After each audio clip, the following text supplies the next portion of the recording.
Classificação indicativa. Livre para todos os públicos.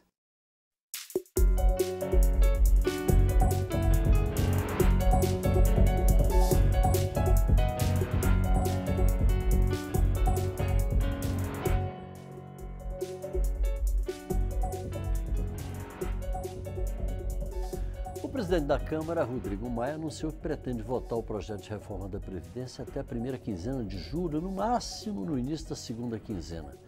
Mas ainda são muitos os pontos de discórdia que podem emperrar a apreciação da matéria. O principal deles, neste momento, é a exclusão dos estados decidida pela Comissão Especial, que o relator espera reinserir no texto final. Além desse, há alguns temas que ainda causam muito ruído no debate sobre o tema, como o aumento da idade mínima para as mulheres, a capitalização, o benefício da prestação continuada e a aposentadoria rural, entre outros. O Câmara Debate recebe nesta edição, para comentar o tema, os deputados Adriana Ventura, do Novo de São Paulo, e Camilo Capiberibe, do PSB do Amapá, a quem eu quero agradecer desde logo pela gentileza terem aceito o nosso convite. Vamos começar pelo primeiro, que é esse que está pegando nesse momento mais.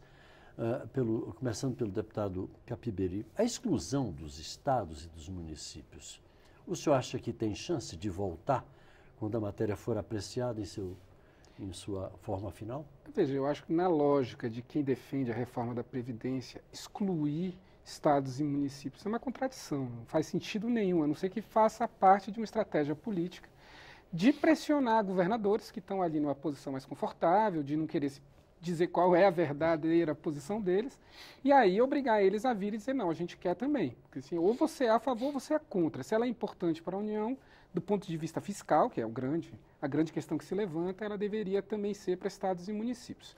Então eu acho que, da lógica do governo e da sua base, eu acho que a luta para ela ser reinserida, ela não terminou na comissão.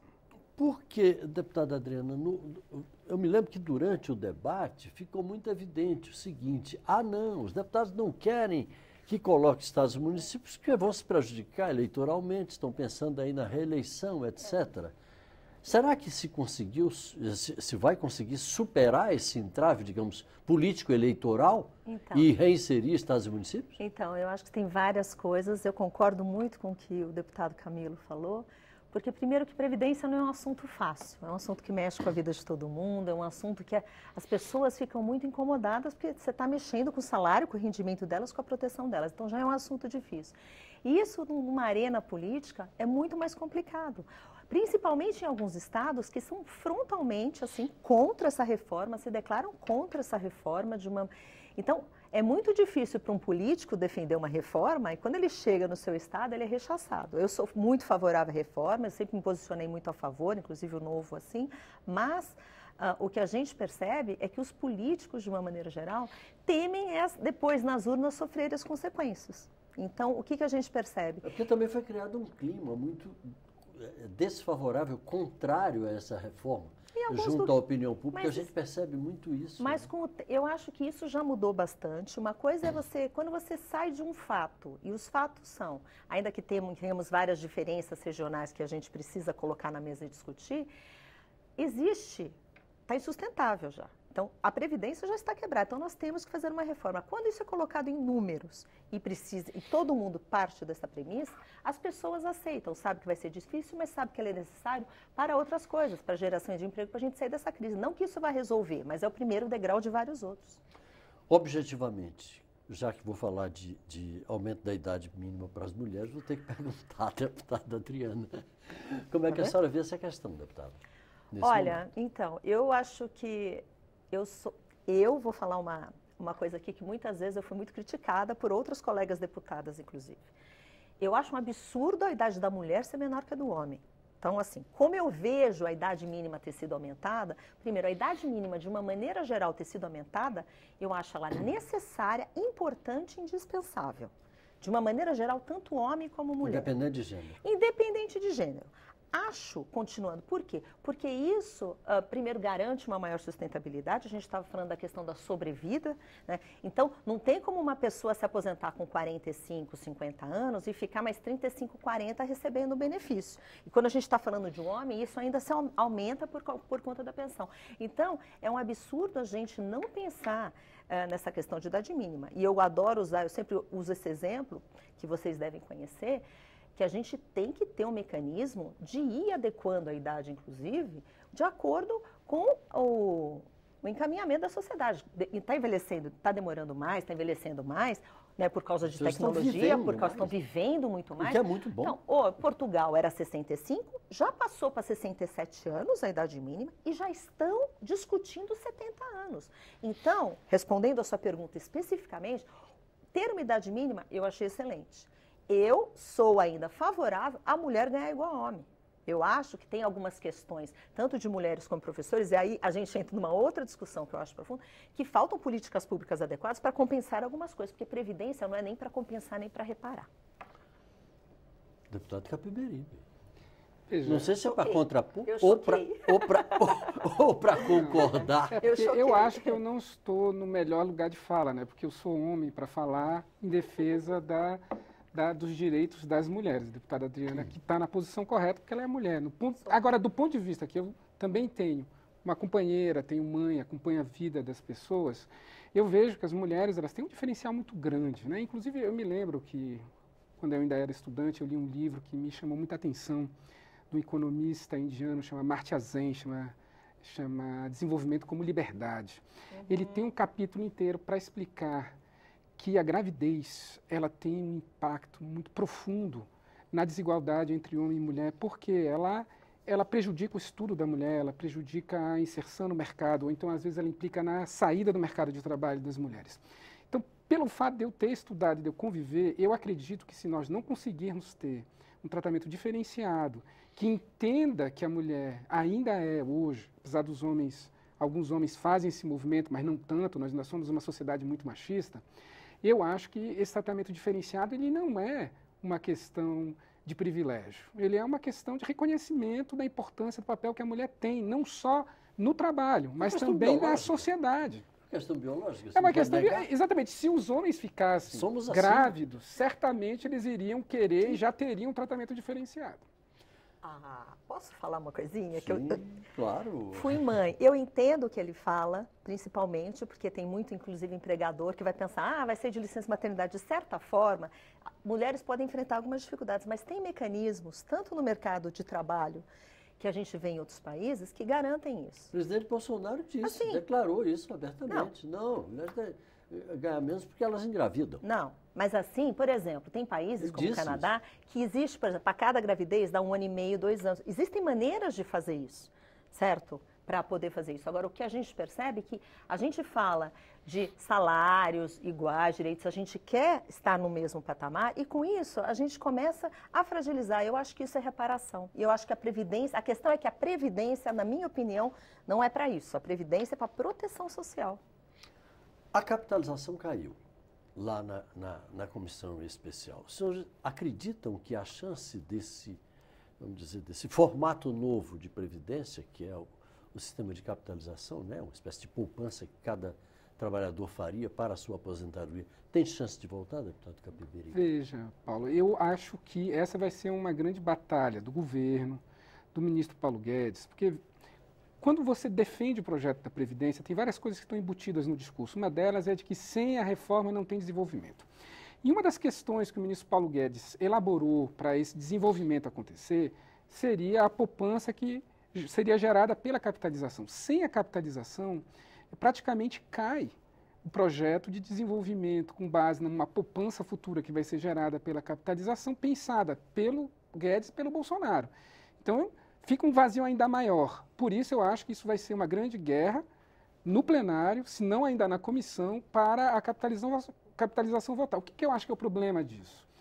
Ela entrou de uma maneira completamente solta, sem ter explicação nenhuma de qual era o projeto. Eu questionei o o Leonardo Rolim, numa audiência pública. Falei, que capitalização é essa que vocês estão defendendo? Porque ele falou, não, a capitalização deu certo, não sei aonde, nos países nórdicos, é uma maravilha. Eu falei, pô, mas não deu errado, mas não deu certo no Chile. O Chile então, qual é o modelo de capitalização? Vocês não explicam. Eu acho até que isso foi um grave erro do governo, né, introduzir esse debate. Fala simplesmente, coloca a capitalização que a gente discute depois. O problema é que no Brasil, somos 519 anos de história de exclusão social com raros momentos de inclusão. Então, é muito difícil acreditar que essa proposta de capitalização vai ser uma proposta includente do ponto de vista também social e que vai enfrentar desigualdades. Deputada Adriana, a senhora concorda? A senhora acha que vai ser uma batalha campal? Olha, como muita gente disse que poderia acontecer. Eu tanto não concordo que eu estou aqui, que se eu concordasse com ele, você chamaria outra pessoa, na verdade, Camilo. Eu entendo o que o Camilo traz. Ele traz duas questões que eu concordo com. Existe uma questão de comunicação e de colocação desse tema, que é um tema complexo. Muita gente diz no que meio o tema foi de muita mal coisa. Vendido, como então, se diz em publicidade. Assim, no meio de tanta coisa, contamina muito o debate. Né? Agora, existe uma questão, porque eu acho que sim, a capitalização tem que voltar para debate, tem que ser muito discutido, talvez em outro nível, Camilo, talvez não falando para todos, talvez falando acima de um determinado patamar, um salário mínimo, 2 salários mínimos, porque a gente está falando de uma população. Porque quando a gente fala de capitalização, a gente está falando de forma, é a maneira de garantir sustentabilidade da Previdência. Porque o que a gente vê hoje é que como é que a gente faz um regime sustentável? E a gente tem que pensar em outras formas. Essa forma de ser uma poupança garantida, que as pessoas vão contribuindo para receber no futuro, como hoje já acontece em outros níveis, né, de uma maneira privada. Então, isso precisa ser trazido para debate, até para manter essa sustentabilidade que não existe hoje. Bom, o Câmara Debate vai para o intervalo bem rápido. Hoje nós estamos debatendo a reforma da Previdência com os deputados Adriana Ventura, do Novo de São Paulo, e Camilo Capiberibe, do PSB do Amapá. Voltamos daqui a pouco.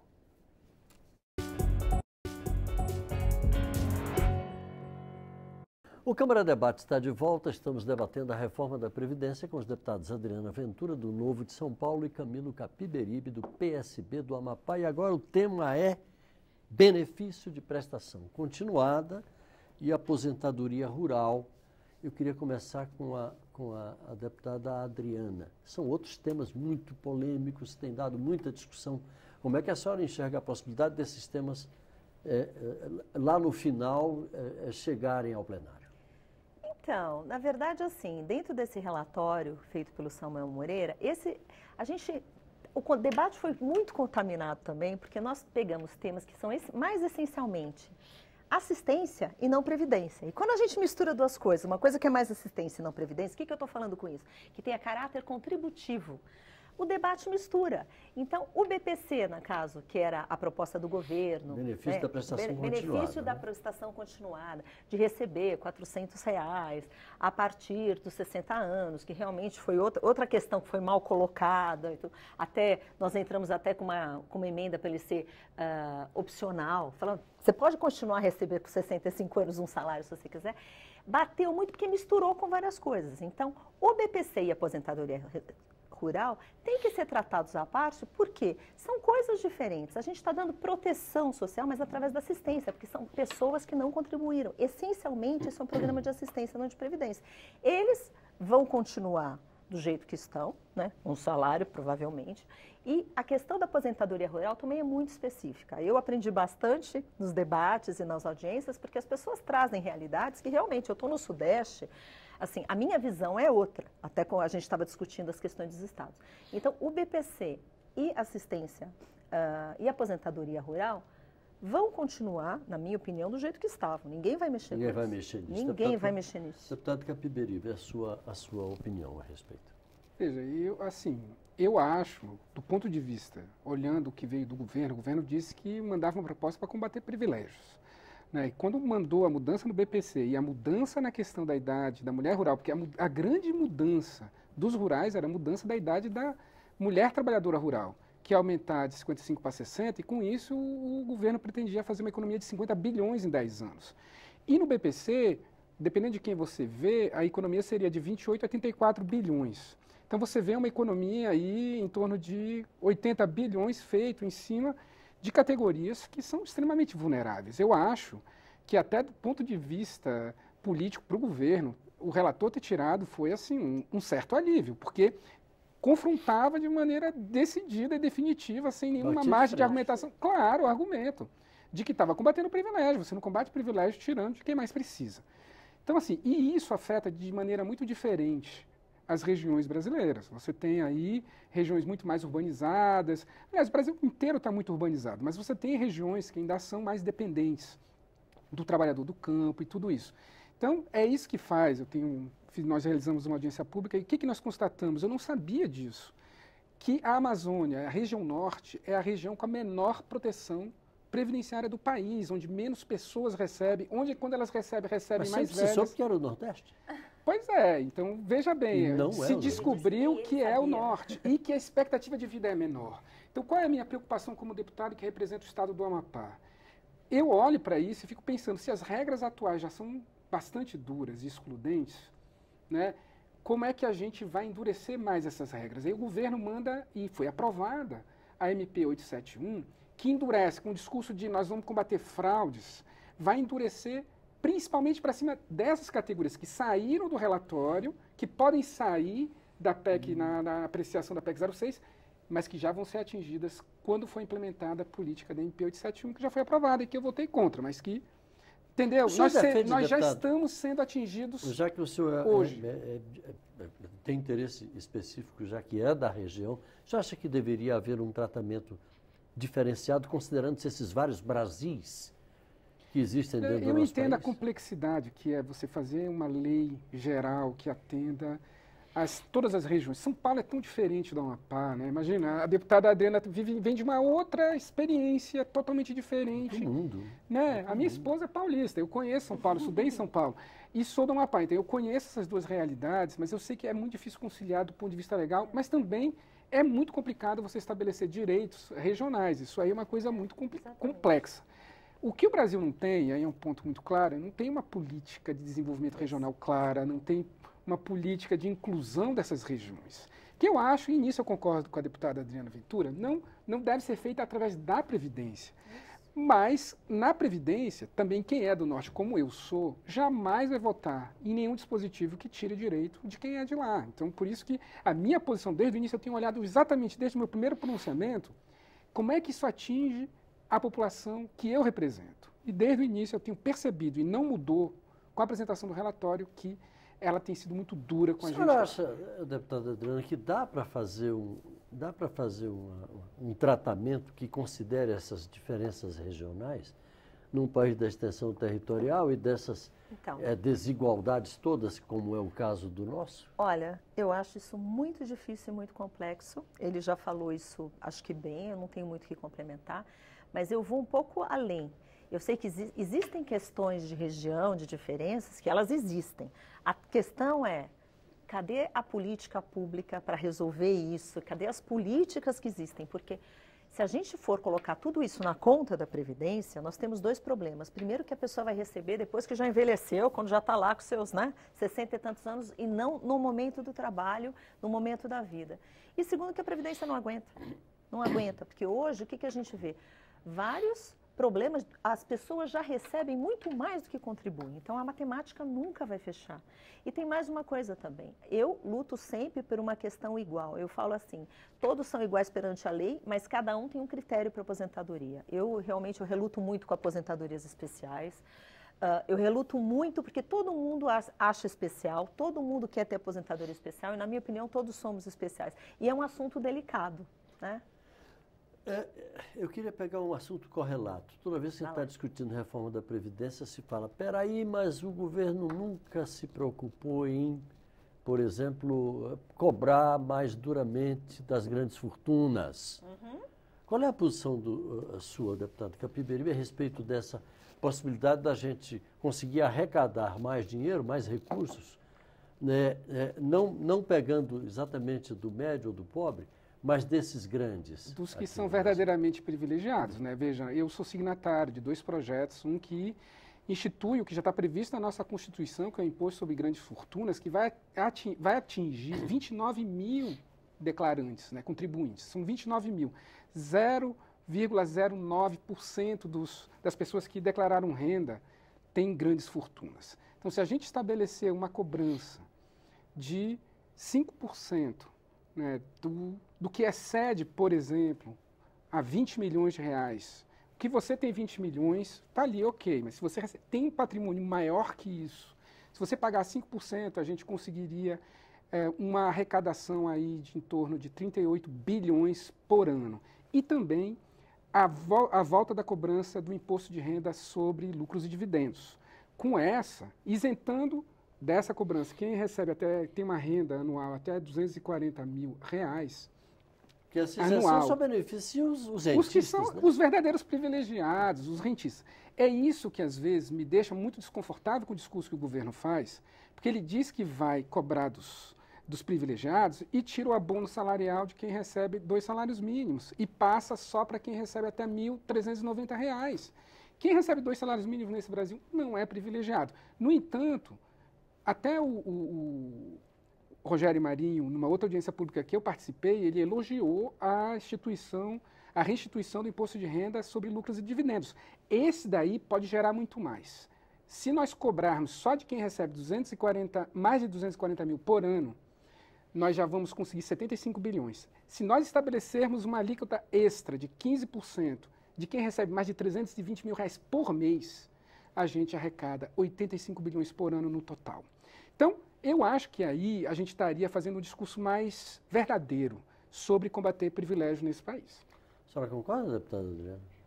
Eu concordo em parte, mas assim, tem sempre aquela pergunta que não quer calar. Em todas as reformas anteriores, as tentativas de reforma, nunca fizeram isso. Então, eu só não atribuo isso a este governo. Eu acho que há uma resistência e há uma dificuldade de realmente pensar nesse todo, porque o que falta é pensar no nosso país com todo sem o que eu chamo de umbigolândia, sabe? Cada um olha para o seu, ou para o seu estado, ou para o seu município, ou para o seu eleitor.